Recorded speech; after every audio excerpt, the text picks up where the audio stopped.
श्री गणेशाय नमः। श्री जानकी वल्लभो विजयते। श्री रामचरितमानस प्रारंभ करते हैं। जय सिया राम।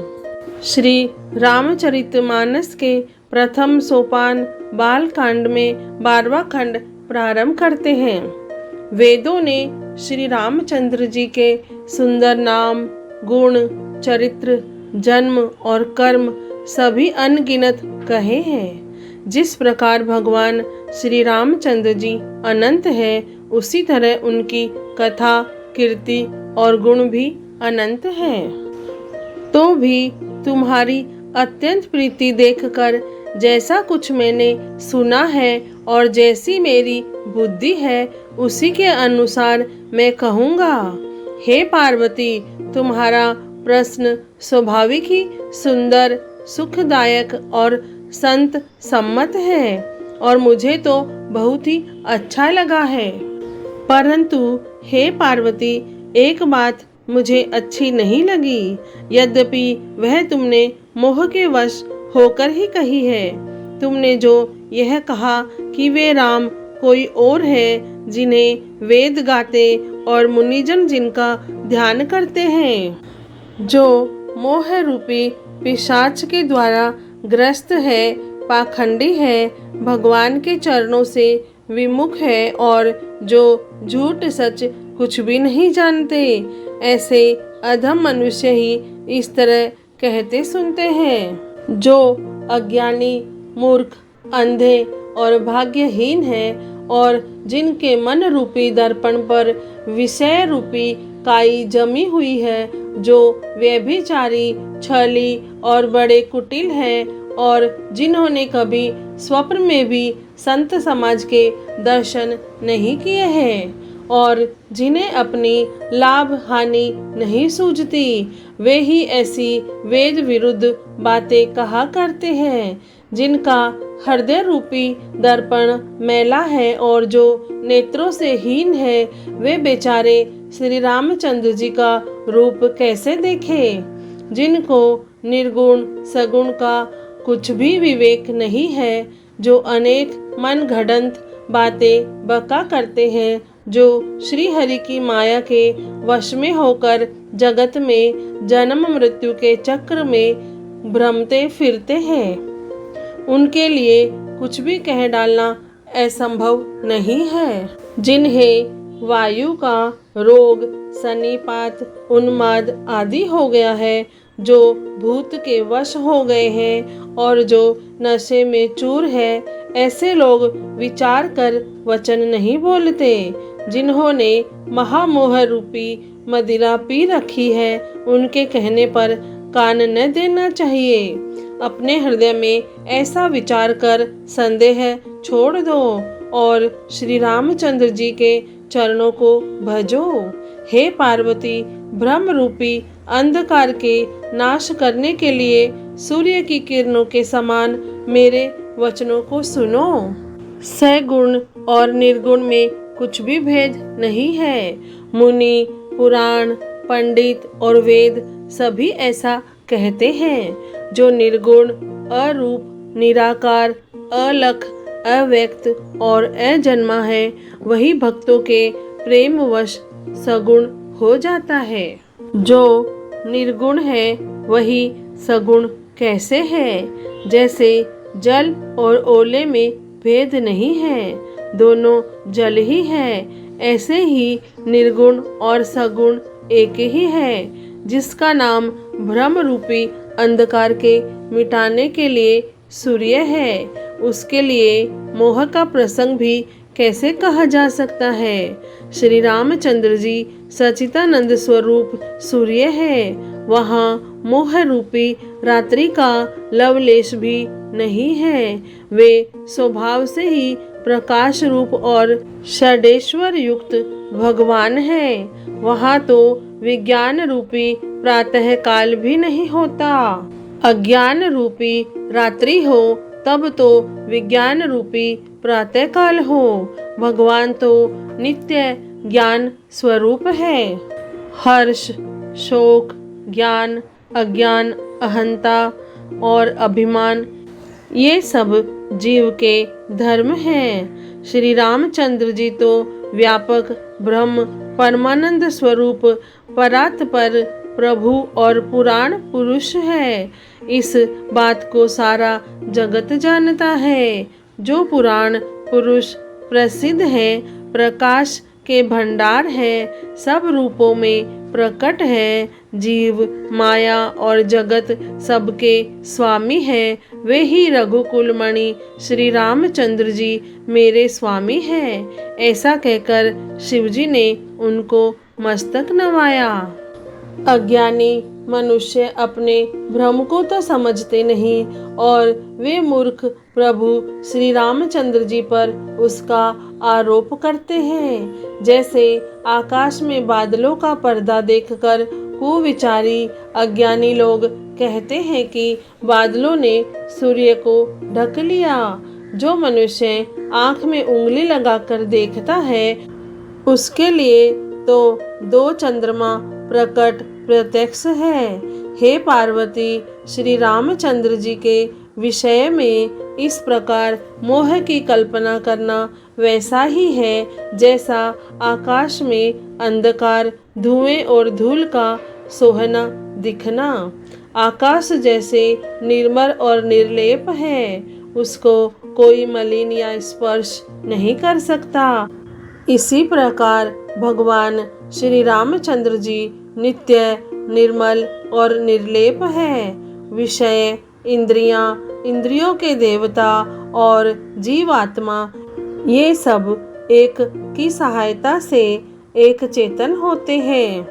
अर्थात विषयों का प्रकाश इंद्रियों से, इंद्रियों का इंद्रियों के देवताओं से और इंद्रिय देवताओं का चेतन जीवात्मा से प्रकाश होता है। इन सब का जो परम प्रकाशक है, अर्थात जिससे इन सब का प्रकाश होता है, वही अनादि ब्रह्म अयोध्या नरेश श्री रामचंद्र जी है। यह जगत प्रकाश्य है और श्री रामचंद्र जी इसके प्रकाशक है। वे माया के स्वामी और ज्ञान तथा गुणों के धाम हैं, जिनकी सत्ता से मोह की सहायता पाकर जड़ माया भी सत्य सी भासित होती है। जैसे सीप में चांदी की और सूर्य की किरणों में पानी की बिना हुए भी प्रतीति होती है। यद्यपि यह प्रतीति तीनों कालों में झूठ है, तथापि इस भ्रम को कोई हटा नहीं सकता। इसी तरह यह संसार भगवान के आश्रित रहता है। यद्यपि यह असत्य है तो भी दुख तो देता ही है। जिस तरह स्वप्न में कोई सिर काट ले तो बिना जागे वह दुख दूर नहीं होता। हे पार्वती, जिनकी कृपा से इस प्रकार का भ्रम मिट जाता है, वही कृपालु श्री रघुनाथ जी हैं, जिनका आदि और अंत किसी ने नहीं जान पाया। वेदों ने अपनी बुद्धि से अनुमान करके इस प्रकार नीचे लिखे अनुसार गाया है। वह ब्रह्म बिना ही पैर के चलता है, बिना ही कान के सुनता है, बिना ही हाथ के नाना प्रकार के काम करता है, बिना मुंह जीवा के ही सारे 6 रसों का आनंद लेता है और बिना ही वाणी के बहुत योग्य वक्ता है। वह बिना ही शरीर त्वचा के स्पर्श करता है, बिना ही आँखों के देखता है और बिना ही नाक के सब गंधों को ग्रहण करता है, अर्थात सूंघता है। उस ब्रह्म की करनी सभी प्रकार से ऐसी अलौकिक है कि जिसकी महिमा कही नहीं जा सकती, जिसका वेद और पंडित इस प्रकार वर्णन करते हैं और मुनि जिसका ध्यान धरते हैं, वही दशरथ नंदन भक्तों के हितकारी अयोध्या के स्वामी भगवान श्री रामचंद्र जी हैं। हे पार्वती, जिनके नाम के बल से काशी में मरते हुए प्राणी को देखकर मैं उसे राम मंत्र देकर शोक रहित कर देता हूँ, मुक्त कर देता हूँ, वही मेरे प्रभु रघुश्रेष्ठ श्री रामचंद्र जी जड़ चेतन के स्वामी और सबके हृदय के भीतर की जानने वाले हैं। विवश होकर बिना इच्छा के भी जिनका नाम लेने से मनुष्यों के अनेक जन्मों के किए हुए पाप जल जाते हैं, फिर जो मनुष्य आदर पूर्वक उनका स्मरण करते हैं वे तो संसार रूपी दुस्तर समुद्र को गाय के खुर से बने हुए गड्ढे के समान अर्थात बिना किसी परिश्रम के पार कर जाते हैं। हे पार्वती, वही परमात्मा श्री रामचंद्र जी है, उनमें भ्रम देखने में आता है। तुम्हारा ऐसा कहना अत्यंत ही अनुचित है। इस प्रकार का संदेह मन में लाते ही मनुष्य के ज्ञान वैराग्य आदि सारे सद्गुण नष्ट हो जाते हैं। शिव जी के भ्रमनाशक वचनों को सुनकर पार्वती जी के सब कुतर्कों की रचना मिट गई। श्री रघुनाथ जी के चरणों में उनका प्रेम और विश्वास हो गया और कठिन असंभावना जिसका होना संभव नहीं ऐसी मिथ्या कल्पना जाती रही। बार बार स्वामी शिवजी के चरण कमलों को पकड़कर और अपने कमल के समान हाथों को जोड़कर पार्वती जी मानो प्रेम रस में सान कर सुंदर वचन बोली। आपकी चंद्रमा की किरणों के समान शीतल वाणी सुनकर मेरा अज्ञान रूपी शरद ऋतु कार की धूप का भारी ताप मिट गया। हे कृपालु, आपने मेरा सब संदेह हर लिया। अब श्री रामचंद्र जी का यथार्थ स्वरूप मेरी समझ में आ गया। हे नाथ, आपकी कृपा से अब मेरा विषाद जाता रहा और आपके चरणों के अनुग्रह से मैं सुखी हो गई। यद्यपि मैं स्त्री होने के कारण स्वभाव से ही मूर्ख और ज्ञानहीन हूँ, तो भी अब आप मुझे अपनी दासी जानकर, हे प्रभु, यदि आप मुझ पर प्रसन्न हैं तो जो बात मैंने पहले आपसे पूछी थी वही कहिए। यह सत्य है कि श्री रामचंद्र जी ब्रह्म है, चिन्मय ज्ञान स्वरूप है, अविनाशी है, सबसे रहित और सबके हृदय रूपी नगरी में निवास करने वाले हैं। फिर हे नाथ, उन्होंने मनुष्य का शरीर किस कारण से धारण किया? हे धर्म की ध्वजा धारण करने वाले प्रभु, यह मुझे समझाकर कहिए। पार्वती के अत्यंत नम्र वचन सुनकर और श्री रामचंद्र जी की कथा में उनका विशुद्ध प्रेम देखकर तब कामदेव के शत्रु स्वाभाविक ही सुजान कृपा निधान शिवजी मन में बहुत ही हर्षित हुए और बहुत प्रकार से पार्वती की बड़ाई करके फिर बोले। हे पार्वती, निर्मल रामचरितमानस की वह मंगलमयी कथा सुनो जिसे काकभूषणी ने विस्तार से कहा और पक्षियों के राजा गरुड़ जी ने सुना था। वह श्रेष्ठ संवाद जिस प्रकार हुआ वह मैं आगे कहूँगा। अभी तुम श्री रामचंद्र जी के अवतार का परम सुंदर और पवित्र पापनाशक चरित्र सुनो। श्री हरि के गुण, नाम, कथा और रूप सभी अपार, अगणित और असीम है। फिर भी हे पार्वती, मैं अपनी बुद्धि के अनुसार कहता हूँ, तुम आदर पूर्वक सुनो। हे पार्वती, सुनो, वेद शास्त्रों ने श्री हरि के सुंदर, विस्तृत और निर्मल चरित्रों का गान किया है। हरि का अवतार जिस कारण से होता है वह कारण बस यही है ऐसा नहीं कहा जा सकता। अनेकों कारण हो सकते हैं और ऐसे भी हो सकते हैं जिन्हें कोई जान ही नहीं सकता।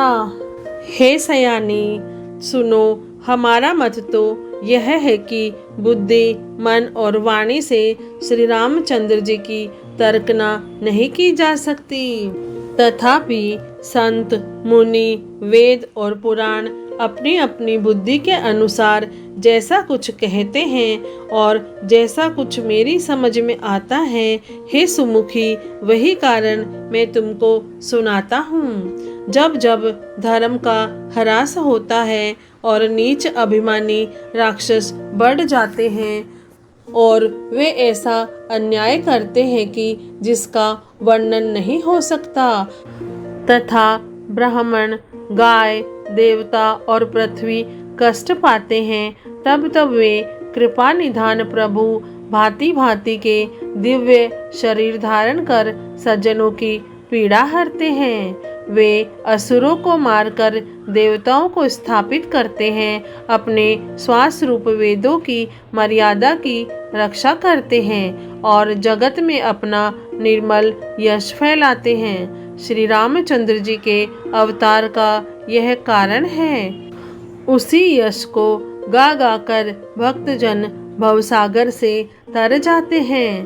कृपा सागर भगवान भक्तों के हित के लिए शरीर धारण करते हैं। श्री रामचंद्र जी के जन्म लेने के अनेक कारण हैं, जो एक से एक बढ़कर विचित्र हैं।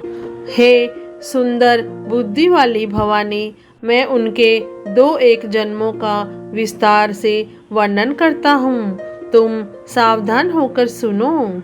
श्री हरि के जय और विजय 2 प्यारे द्वारपाल हैं, जिनको सब कोई जानते हैं। उन दोनों भाइयों ने ब्राह्मण सनकादि के शाप से असुरों का तामसी शरीर पाया।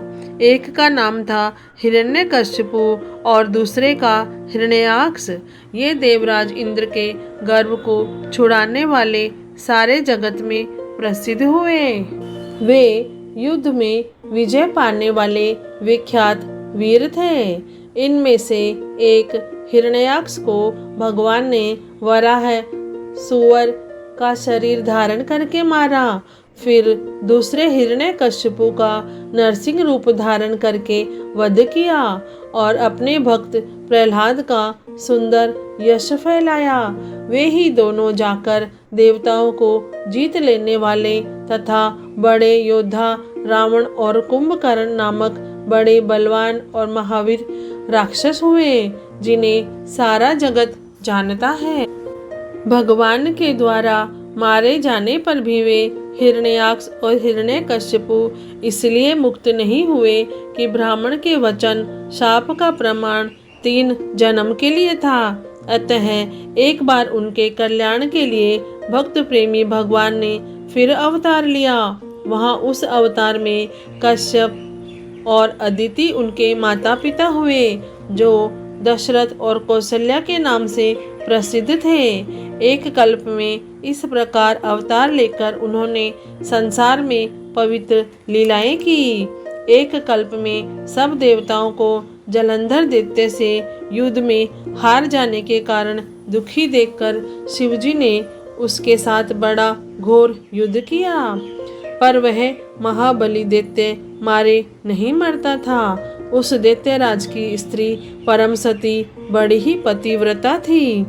उसी के प्रताप से त्रिपुरासुर जैसे अजय शत्रु का विनाश करने वाले शिवजी भी उस दैत्य को नहीं जीत सके। प्रभु ने छल से उस स्त्री का व्रत भंग कर कर देवताओं का काम किया। जब उस स्त्री ने यह भेद जाना, तब उसने क्रोध करके भगवान को शाप दिया। लीलाओं के भंडार कृपालु हरि ने उस स्त्री के शाप को स्वीकार किया। वही जलंधर उस कल्प में रावण हुआ, जिसे श्री रामचंद्र जी ने युद्ध में मारकर परम पद दिया। एक जन्म का कारण यह था जिससे श्री रामचंद्र जी ने मनुष्य देह धारण किया। हे भरद्वाज मुनि सुनो, प्रभु के प्रत्येक अवतार की कथा का कवियों ने नाना प्रकार से वर्णन किया है। एक बार नारद जी ने शाप दिया, अतः एक कल्प में उसके लिए अवतार हुआ। यह बात सुनकर पार्वती जी बड़ी चकित हुई और बोली कि नारद जी तो विष्णु भक्त हैं और ज्ञानी हैं। मुनि ने भगवान को शाप किस कारण से दिया? लक्ष्मीपति भगवान ने उनका क्या अपराध किया था? हे पुरारी शंकर जी, यह कथा मुझसे कहिए। मुनि नारद के मन में मोह होना बड़े आश्चर्य की बात है। तब महादेव जी ने हंसकर कहा, न कोई ज्ञानी है न मूर्ख। श्री रघुनाथ जी जब जिसको जैसा करते हैं वह उसी क्षण वैसा ही हो जाता है। श्री रामचरितमानस के प्रथम सोपान बालकांड में 12वां खंड पूर्ण हुआ। जय श्री राम, जय सिया राम।